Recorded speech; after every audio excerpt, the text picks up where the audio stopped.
integrity of the marketplace and the clearing system. This is a new scenario in which fundamental values do not matter. Stocks that are worth single-digit dollars go to several $100s. For example, game today jumped up and down hundreds of dollars at a time. We are concerned about the ability of the market and the clearing systems to withdraw the onslaught of orders, to continue to provide liquidity, and we are concerned about the financial viability of intermediaries and the clearing houses. Now, I hope that your audience can follow this. For every option trade, there's a buyer and a seller. There are as many long options as there are short options. So when the stock moves either way, some options make money on one side, and the other side they lose money. The broker stands between his customers and the clearing house. So when some option holders make money, the clearing house has to give us the money to give it to our customers, while other option holder sellers or buyers on the wrong side lose money. We have to collect money from them and give it to the clearing house. If our customers are unable to pay for their losses, we have to put up our own money. Now, luckily enough, we have $9 billion of equity, so we don't have a problem. And we also have a very well automated risk management system, so we haven't really gotten hurt. However, I cannot say the same thing with full confidence about other brokers. I really don't know where they stand, so I'm extremely concerned. As game moved from $17 to $500, there are roughly 3 million contracts outstanding in the options market.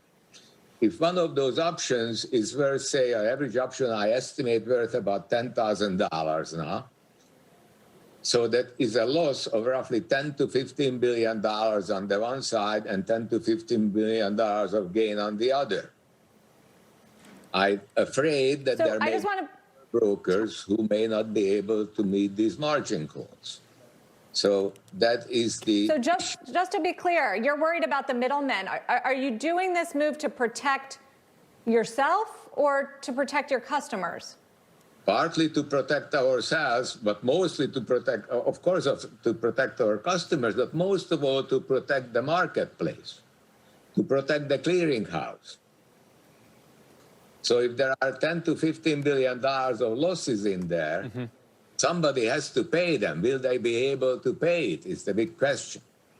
Thomas, do you understand people's anger, your customers' anger, given that essentially you changed the rules of the game right in the middle of the match, at the most important moment in the match? Even if your terms and conditions allow you to do that, do you understand their anger that you changed the terms of trade for them just as things were getting heated up?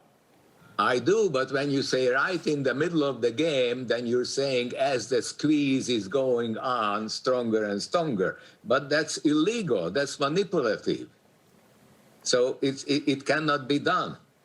So do you think... Also, I think, somewhat responsible for what our customers are doing.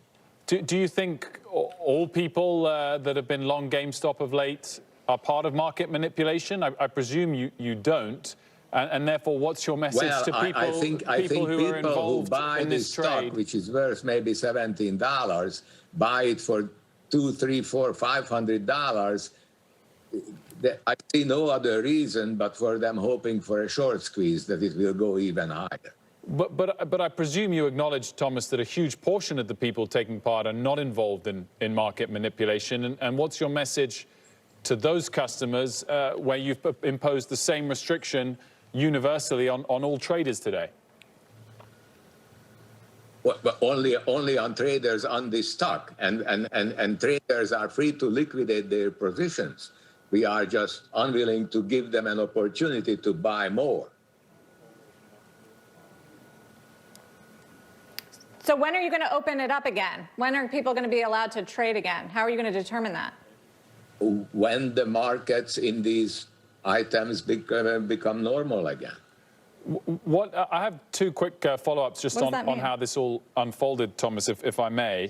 Yes, please. Did you consider just altering the margin requirement, but still allowing people to go long if they so desired?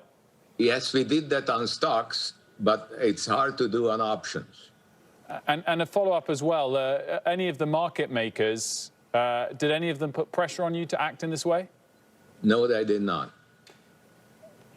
I just think that if the regulators do not order liquidation only, then this thing can go on, and an awful lot of people are going to lose an awful lot of money. This is not a real game. I mean, this stock is worth, as I said, $17, and it's trading at right now $250 a share. Come on.